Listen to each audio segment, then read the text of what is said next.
Assalamualaikum warahmatullahi taala wabarakatuh. Alhamdulillah wassalatu wassalamu ala Rasulillah sayyidina Muhammad ibn Abdullah wa ala alihi wa sahbihi wa man wala. Kepada segenap umat Islam di seantero NKRI khususnya dan kepada segenap masyarakat Indonesia pada umumnya apapun agamanya. Mudah-mudahan negeri kita selalu dijaga oleh Allah Subhanahu wa taala menjadi baldatun thayyibatun mubarakatun amin ya rabbal alamin.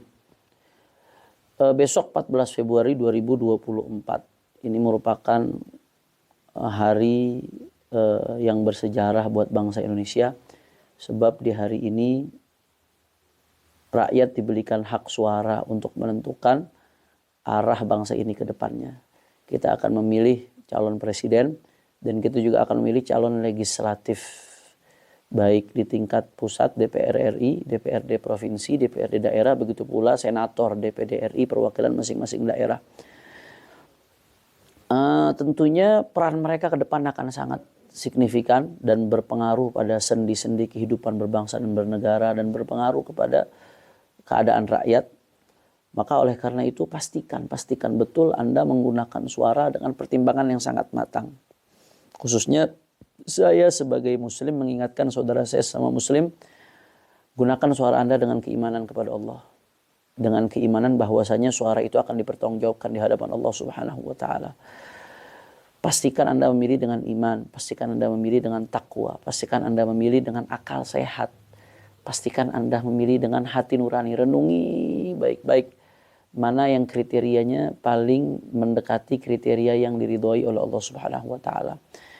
Mana kriterianya yang paling mendekati kepada ketakwaan. Sebab orang yang tidak bertakwa, yang tidak sholat, yang melanggar aturan Allah, Allah saja yang memberikan dia kehidupan, yang memberikan nyawa, menggerakkan detak jantungnya, membiarkan darahnya mengalir. Allah saja dikhianati, apalagi rakyat. Allah saja yang menghidupkan dan mematikannya. Dia nggak takut, dia lawan aturan Allah. Orang yang suka maksiat, orang yang fasik. Apalagi rakyat. Kalau aturan Allah diinjak-injak, apalagi aturan rakyat. Sama Allah aja nggak takut, apalagi sama rakyat. Maka pastikan betul Anda memilih yang paling bertakwa kepada Allah. Dan pastikan juga Anda memilih yang betul-betul berintegritas. Yang cerdas. Yang rekam jejaknya jelas. Yang betul-betul berpihak kepada rakyat. Yang betul-betul berpihak kepada bangsa dan negara. Pikirkan baik-baik dengan hati nurani. Pikirkan baik-baik dengan akal sehat. Pikirkan baik-baik dengan cara bermusyawarah dengan para ulama yang istiqamah, yang takut sama Allah Subhanahu wa taala. Pikirkan baik-baik, pertimbangkan baik-baik. Kalau sudah Anda pertimbangkan baik, pikirkan baik-baik, istikharah, sudah musyawarah dengan ulama, pertimbangan jelas, apapun pilihan Anda silahkan. Kita masing-masing akan bertanggung jawabkan di hadapan Allah Subhanahu wa taala. Maka oleh karena itu, waspada, jangan sampai komitmen kita untuk membawa negeri ini menjadi lebih baik jangan sampai dibeli dengan uang. Hati-hati serangan fajar. Jangan sampai harga diri kita untuk 5 tahun begitu murah. Nasib bangsa kita untuk 5 tahun ke depan begitu murah. Kalah dengan serangan fajar 100 ribu, 200 ribu, 500 ribu. Apakah kita rela merusak bangsa ini hanya dengan rupiah? Ya, mungkin Anda mendapatkan 100, 200 ribu, 500 ribu dengan serangan fajar. Tapi besok kerugian yang akan Anda dapatkan akan jauh lebih besar. Karena orang yang melakukan money politik uang, ujung-ujungnya akan korupsi. Karena dia akan cari balik modal dari uang yang sudah dikeluarkan. Bahkan mencari keuntungan, ujung-ujungnya nggak ada yang gratis. Makanya KPK mengatakan politik uang adalah akar daripada korupsi.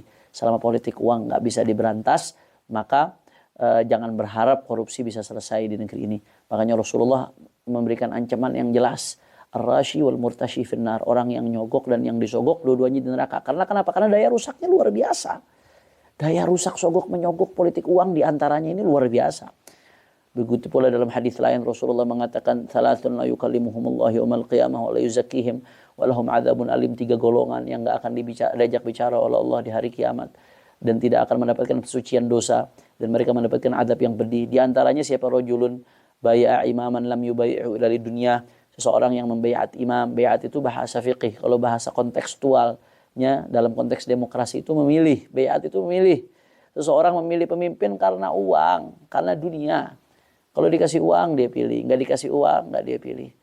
Ancamannya nggak main-main. Kenapa? Karena daya rusaknya begitu besar. Ayo sama-sama kita berpikir dewasa yuk. Jangan sampai prinsip kita dibeli dengan uang. Betapa murahnya 5 tahun harus dibeli sekian ratus ribu. Kalau dibagi per harinya hanya berapa rupiah. Sebegitu murahkah prinsip kita? Nah, kalau ngelawan serangan fajar aja nggak mampu. Apalagi nanti ngelawan godaan dajjal. Menahan diri dari godaan serangan fajar aja nggak mampu.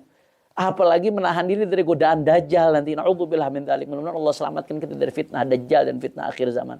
Maka ayo jaga keluarga kita, jaga diri kita dari makan haram dengan memakan serangan fajar dan lain sebagainya. Bahkan kalau ada yang melakukan serangan fajar, jadikan itu sebagai penghukuman. Pastikan Anda tidak milih mereka.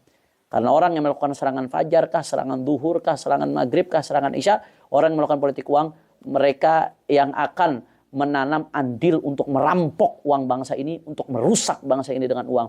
Pilih, pastikan orang-orang yang baik agar negeri kita ke depannya lebih baik. Insya Allah. Mudah-mudahan Allah berikan kita pemimpin yang baik. Sekali lagi, waspada serangan fajar kah, serangan duhur kah, waspada politik uang. Kita hukum mereka-mereka yang melakukan politik uang dengan tidak memilih mereka.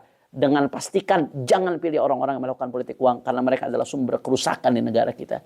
Mudah-mudahan yang sedikit ini bermanfaat dan mudah-mudahan Allah berikan kita pemimpin yang baik dan mudah-mudahan besok pemilu berjalan dengan jujur dan adil. Kalau jujur dan adil otomatis akan damai insyaallah. Hadani Allah wa iyyakum ala siratil mustaqim. Wassalamualaikum warahmatullahi taala wabarakatuh.